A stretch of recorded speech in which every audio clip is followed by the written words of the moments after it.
நண்பர்களுக்கு வணக்கம். பேக்கரின்னு எடுத்துட்டிங்கன்னா, அதில நிறைய விதமான கேக்ஸ் இருக்கும், டீ கேக்ஸ் இருக்கும், குக்கீஸ் இருக்கும், பஃப் இருக்கும். இது மாரி நிறைய ப்ராடக்ட்ஸ் இருக்கும். இப்படி பலவிதமான ப்ராடக்ட்ஸ் செய்றதுக்கு பலவிதமான கொழுப்புகள் இருக்கு. அந்த கொழுப்புகள்லாம் என்னென்ன? அதனுடைய உபயோகங்கள் என்னென்ன? அப்படின்றத இந்த வீடியோல பார்க்க போறோம்.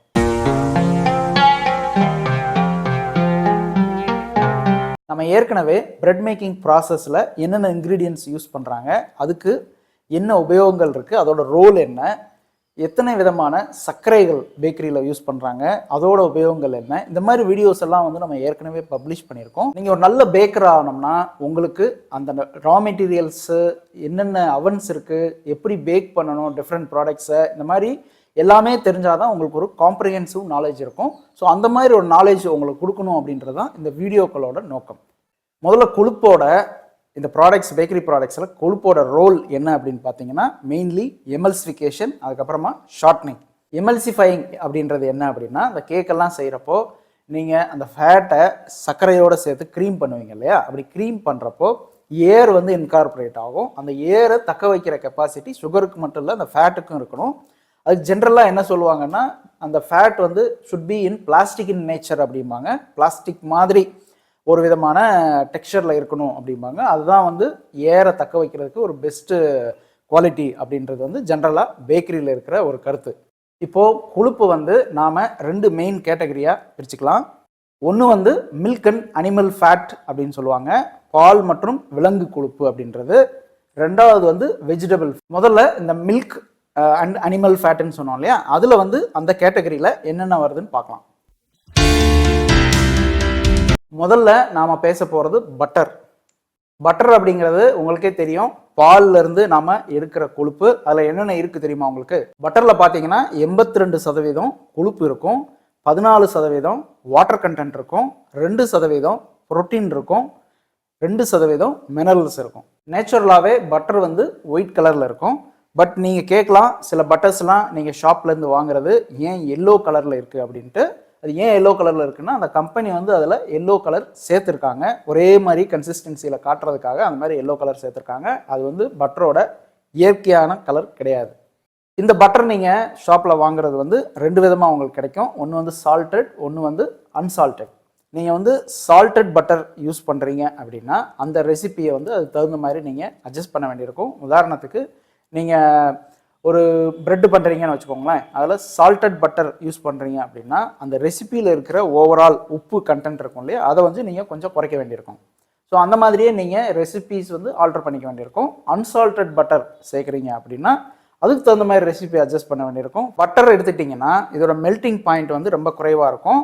ஸோ அதோட உபயோகங்களும் அதுக்கு தகுந்த மாதிரி லிமிட்டடாக இருக்கும். ஃபார் எக்ஸாம்பிள், பட்டர்லேயே ஃப்ரை பண்ணுங்க அப்படின்னு நீங்கள் எங்கேயுமே கேள்விப்பட்டிருக்க மாட்டீங்க. பட்டரில் ஷோலோ ஃப்ரை தான் பண்ணுவாங்க. ஸோ அது மாதிரியே பேக்கரியில்னு எடுத்துக்கிட்டிங்கன்னா இந்த க்ரீமிங் பர்பஸ் எல்லாம் இருக்கும். ஏற்கனவே நான் வீடியோஸில் சொல்லியிருப்பேன், பட்டர் வந்து யூஸ் பண்ணி க்ரீமிங் பர்பஸுக்கு யூஸ் பண்ணுறப்போ அது கொஞ்சம் சில்டாக வச்சுக்கணும். ரொம்ப சூடான என்வைரான்மெண்ட்லேயோ இல்லை அந்த மாதிரி ஏரியாவில் ஒர்க் பண்ணுறப்போ பட்டர் வந்து சீக்கிரமாக மெல்ட் ஆகும். மெல்ட் ஆயிடுச்சுன்னா லிக்விட் மாதிரி ஆயிரும். லிக்விட் மாதிரி ஆயிடுச்சுன்னா ஏர் வந்து அது தக்க வைக்காது. நீங்கள் குக்கீஸ் ரெசிபிலாம் ஃபார் எக்ஸாம்பிள் எடுத்துட்டீங்க அப்படின்னா பட்டர் யூஸ் பண்ணுறப்போ அதோட ரிசல்ட்டும், மார்ஜரின் யூஸ் பண்ணுறப்போ அதோட ரிசல்ட்டும் வேறு வேறு மாதிரி இருக்கும். மார்ஜரினை பற்றி நம்ம பின்னால் பார்க்கலாம். ஸோ ஆனால் பட்டர் யூஸ் பண்ணிங்க அப்படின்னா இந்த ரெசிப்பியில் அந்த ப்ராடக்டோட ஃப்ளேவர் நல்லாயிருக்கும், மவுத் ஃபீல் நல்லாயிருக்கும், டேஸ்ட் நல்லாயிருக்கும்.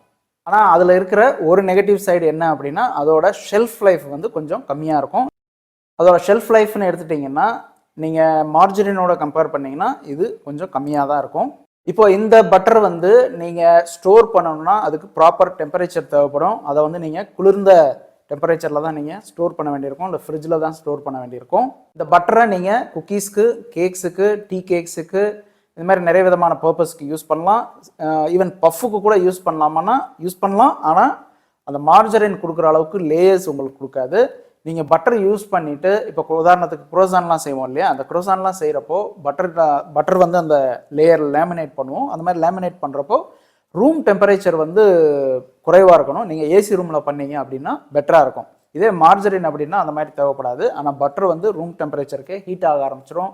ப்ளஸ் நம்ம அந்த ஹேண்டிலில் வேறு ஒரு அளவுக்கு ஹீட் உருவாகும். அதிலெல்லாம் சேர்ந்து அது மெல்ட் ஆக ஆரம்பிச்சிடும், ப்ராப்பராக லேயரில் போய் உட்காராது. ஸோ ஸோ அதுக்கு தான் வந்து அந்த பட்டர்ஸ்லாம் யூஸ் பண்ணுறப்போ உதாரணத்துக்கு குரோசான்லாம் செய்கிறப்போ ஏசி ரூமில் செய்கிறது வந்து பெட்டர். இப்போ இந்த பட்டரை எடுத்துட்டு அதை ஹீட் பண்ணி அதில் இருக்கிற வாட்டர் கண்டென்ட்டையும் கொஞ்சம் மில்க் சாலிட்ஸையும் ரிமூவ் பண்ணோம்னா நமக்கு கிடைக்கிறதுக்கு பேர் தான் கீ, இல்லைன்னா அதை இங்கிலீஷில் வந்து கிளாரிஃபைடு பட்டர் அப்படின்னு சொல்லுவாங்க. இந்த பட்டர்லேருந்து அந்த மாய்ஸ்சர் கண்டென்ட் ஃபுல்லாக நீங்கள் வாட்டர் கண்டென்ட் ஃபுல்லாக ரிமூவ் பண்ணிடுறதுனால அது வந்து பியூர் ஃபேட் ஆயிரும். இதை வச்சு நீங்கள் குக்கீஸ் செய்யலாம், சில கேக் ரெசிபீஸில் கூட நீங்கள் இதை யூஸ் பண்ணலாம். இதோட ஷார்ட்னிங் எஃபெக்ட் வந்து பட்டரோட கம்பேர் பண்ணால் அதிகமாக இருக்கும். இப்போ குக்கீஸ்லாம் யூஸ் பண்ணுறப்போ குக்கீஸ் வந்து நல்லா கிறிஸ்பினஸ் கொடுக்கும் பட்டரோட கம்பேர் பண்ணிங்க அப்படின்னா. அது மட்டும் இல்லாமல் இந்த கீயோட டேஸ்ட்டும் வந்து உங்களுக்கு சாப்பிட்றப்போ பெட்டராக இருக்கும். ஒரு ப்ராடக்ட் இதை கீ யூஸ் பண்ணி செஞ்சீங்க அப்படின்னா இதோட ஷெல்ஃப் லைஃப் வந்து மார்ஜரினோட கம்பேர் பண்ணால் கொஞ்சம் கம்மியாக இருக்கும், ஆனால் பட்டரோட கம்பேர் பண்ணால் கொஞ்சம் அதிகமாக இருக்கும். இப்போ நாம் மில்க்லேருந்து வர ஃபேட்டை பற்றி இவ்வளோ நேரம் பேசணும். இப்போது அனிமல்லேருந்து வர ஃபேட் அப்படின்னு எடுத்துக்கிட்டிங்கன்னா 2 மெயின் ஃபேட் இருக்குது. ஒன்று வந்து லார்ட் அப்படின்னு சொல்லுவாங்க, ரெண்டாவது வந்து சுயட் அப்படின்னு சொல்லுவாங்க. இந்த லார்ட் அப்படின்னு சொல்கிற ஃபேட் வந்து போர்க்லேருந்து வர்றது.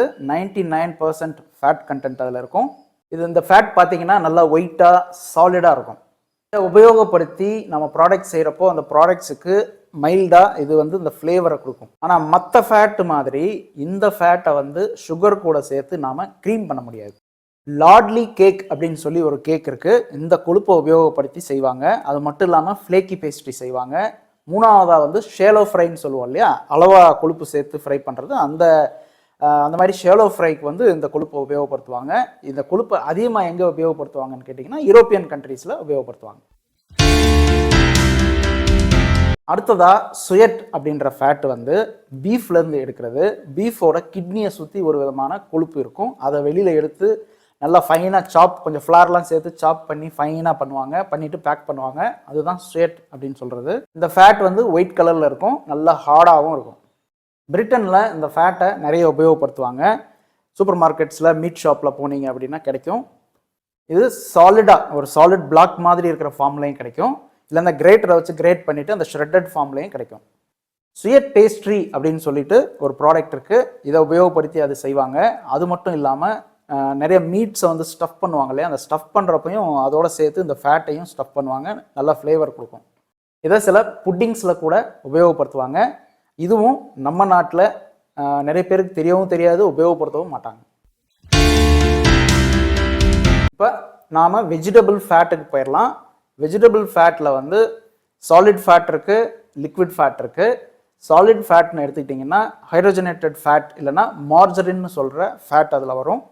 இப்போ இது வந்து ஹைட்ரோஜனேட்டட் ஃபேட் அப்படின்னு சொல்கிறோம் இல்லையா, அது ஏன் ஹைட்ரோஜனேட்டட் ஃபேட் அப்படின்னு சொல்கிறோன்னா, இப்போ ஒரு லிக்விட் வெஜிடபிள் ஃபேட்டை எடுத்துகிட்டு அதில் கூட வந்து ஹைட்ரஜன் பார்ட்டிகிள் சேர்த்து அதை ப்ராசஸ் பண்ணுறப்போ அது சாலிட் ஃபேட்டாக மாறும். அதுக்கு பேர் தான் ஹைட்ரோஜனேஷன் ப்ராசஸ்ன்னு சொல்லுவாங்க.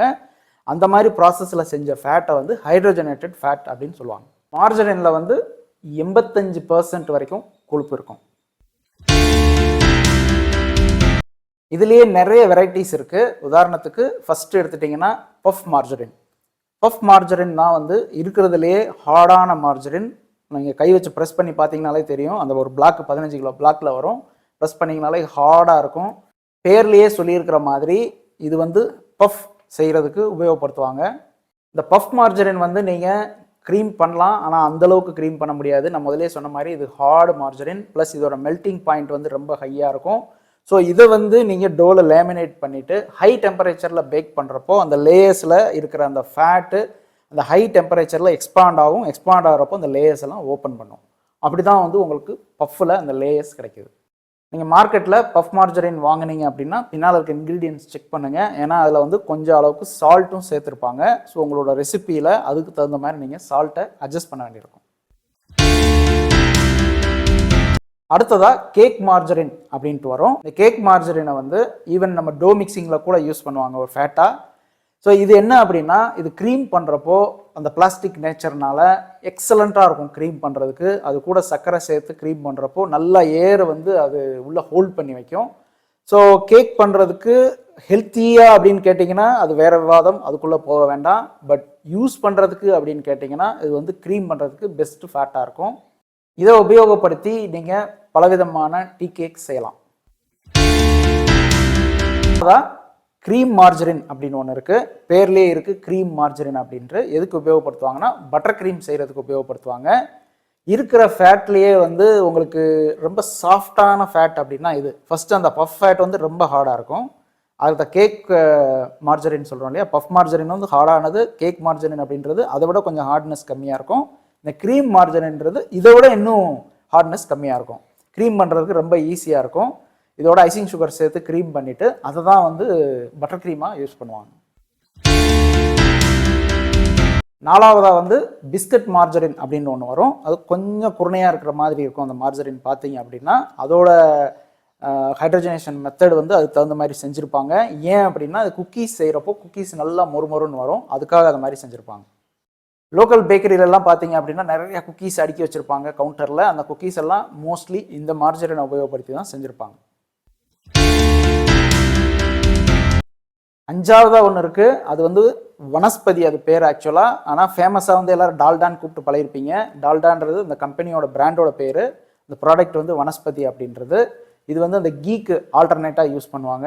இப்போது ஃப்ளேவரும் கொடுக்குற மாதிரி இருக்கும். அது சில இடத்துல ரெண்டையும் மிக்ஸ் பண்ணி கூட யூஸ் பண்ணுவாங்க. இதை வச்சும் நிறைய குக்கீஸ் எல்லாம் செய்வாங்க. இதெல்லாம் போக இப்போ அந்த லாக்டோஸ் இன்டாலரன்ஸ் சொன்னேன் இல்லையா, அந்த மில்க் ப்ராடக்ட்ஸ் சாப்பிட்றதுக்கு ப்ராப்ளம் இருக்கிறவங்களுக்கு அந்த டேபிளில் வந்து நீங்கள் போனீங்கன்னா, ஸ்டார் ஹோட்டல்ஸ்லாம் போனீங்க அப்படின்னா பட்டர் வச்சுருப்பாங்க. அது வந்து டேபிள் பட்டர்னு சொல்லுவாங்க. அதை நீங்கள் டோஸ்ட்டில் அதெல்லாம் அப்ளை பண்ணி சாப்பிட்றதுக்கு. இந்த லாக்டோஸ் இஷ்யூ இருக்கிறவங்களுக்கு தனியாக டேபிள் மார்ஜரின் அப்படின்னு சொல்லி வச்சுருப்பாங்க. ஸோ இதுக்கு பதிலாக அது உபயோகப்படுத்துறதுக்கு, ப்ளஸ் அது இதோட கம்பேர் பண்ணால் விலையும் வந்து ரொம்பவே சீப்பாக இருக்கும் மார்ஜரின். இப்போ கடைசியாக வெஜிடபிள் ஃபேட்டில் பார்த்தா உங்களுக்கு எல்லாம் தெரிஞ்ச ஃபேட் ஆயில்ஸ் அப்படின்னு நம்ம சொல்லுவோம் இல்லையா, அதிலே நிறைய வெரைட்டிஸ் இருக்குது. உதாரணத்துக்கு சன்ஃப்ளவர் ஆயில் எடுத்துக்கலாம், இல்லை நல்லெண்ணெய் எடுத்துக்கலாம், கடலை எண்ணெய் சொல்லலாம், தேங்காய் எண்ணெய் சொல்லலாம். ஸோ இந்த மாதிரிலாம் அரைச்சிட்டு லிக்விடாக ரெடி பண்ணுற இதுக்கு பேர் தான் வந்து, ஃபேட்டுக்கு பேர் தான் வந்து ஆயில்ஸ்ன்னு சொல்லுவோம். ஸோ இந்த தண்ணி மாதிரி இருக்கிற அந்த ஃபார்மில் இருக்கிறதுக்கு பேர் தான் லிக்விட் ஃபேட் அப்படின்னு நம்ம சொல்லுவோம். உங்களுக்கே தெரியும் இதோட உபயோகங்கள். மோஸ்ட்லி இதை ஃப்ரை பண்ணுறதுக்கும் குக் பண்ணுறதுக்கும் நாம் உபயோகப்படுத்துவோம். பேக்கரியில் இதுக்கு சில உபயோகங்கள் இருக்குது. ஒன்று வந்து பார்த்தீங்க அப்படின்னா இந்த ஜெனோய் ஸ்பாஞ்ச் அந்த மாதிரி ஸ்பாஞ்செல்லாம் செய்கிறப்போ, உதாரணத்துக்கு இந்த ரொலாடெல்லாம் செய்வோம், இல்லை ஸ்விஸ் ரோல் செய்வோம், இந்த மாதிரிலாம் செய்கிறப்போ அந்த ஸ்பஞ்சு வந்து உங்களுக்கு ஃப்ளெக்சிபிளாக இருக்கணும். அந்த மாதிரி ஸ்பஞ்சஸில் வந்து ஆயில் யூஸ் பண்ணுறப்போ அந்த ஃப்ளெக்சிபிலிட்டி கொடுக்கும். எப்பயுமே இந்த மாதிரி ஸ்பஞ்ச் ரெசிபீஸ்லையோ கேக் ரெசிபீஸ்லையோ ஆயில் சேர்க்க போகிறீங்க அப்படின்னா அது கடைசியில் சேர்க்கணும். ஏன் முதலே சேர்த்திங்க அப்படின்னா அந்த ஃப்ளாருக்கும் லிக்விடுக்கும், ரெசிபியில் இருக்க லிக்விடுக்கும் உள்ளான பாண்டிங் வந்து சரியாக இருக்காது. ஸோ எப்பயுமே இது கடைசியில் சேர்க்கணும். இது கடைசியாக ஒரு உபயோகம் இருக்குது. அது என்ன அப்படின்னா, நீங்கள் யூஸ் பண்ணுறீங்க இல்லையா ட்ரே, மோல்டு, இதெல்லாம் க்ரீஸ் பண்ணுறதுக்கு யூஸ் பண்ணுவாங்க. பட் இதில் என்னென்னா இந்த மார்ஜரின் கம்பெனிஸ் இருக்கு இல்லையா, ப்ரொடியூஸ் பண்ணுற கம்பெனிஸ், அவங்களே வந்துட்டு இந்த க்ரீஸிங்க்குன்னு சொல்லியே ஒரு ஃபேட்டு, எடிபிள் ஃபேட் ரெடி பண்ணி கொடுக்குறாங்க. விலை வந்து ரொம்ப கம்மியாக இருக்கும். பெரிய கேனில் 10 லிட்டர் கேனில் வரும். ஸோ நீங்கள் பெரிய ஒரு யூனிட் வச்சுருந்தீங்கன்னா அந்த மாதிரி வாங்கி உபயோகப்படுத்தலாம். ப்ரஷ்ஷு அதில் டிப் பண்ணிவிட்டு நீங்கள் மோல்டு இதெல்லாம் வந்து க்ரீஸ் பண்ணிக்கலாம். ஆயில் யூஸ் பண்ணுறத விட அது எஃபெக்டிவாக இருக்கும் ரிலீஸ் ஆகிறதுக்கு. அந்த மோல்டு குக்கீஸாக இருக்கட்டும், இல்லை ப்ரெட்டாக இருக்கட்டும், ஈஸியாக ரிலீஸ் ஆகும். ஸோ இதெல்லாம் தான் பேக்கரியில் காமனாக உபயோகப்படுத்துகிற கொழுப்புக்கள் மற்றும் அதன் பயன்கள்.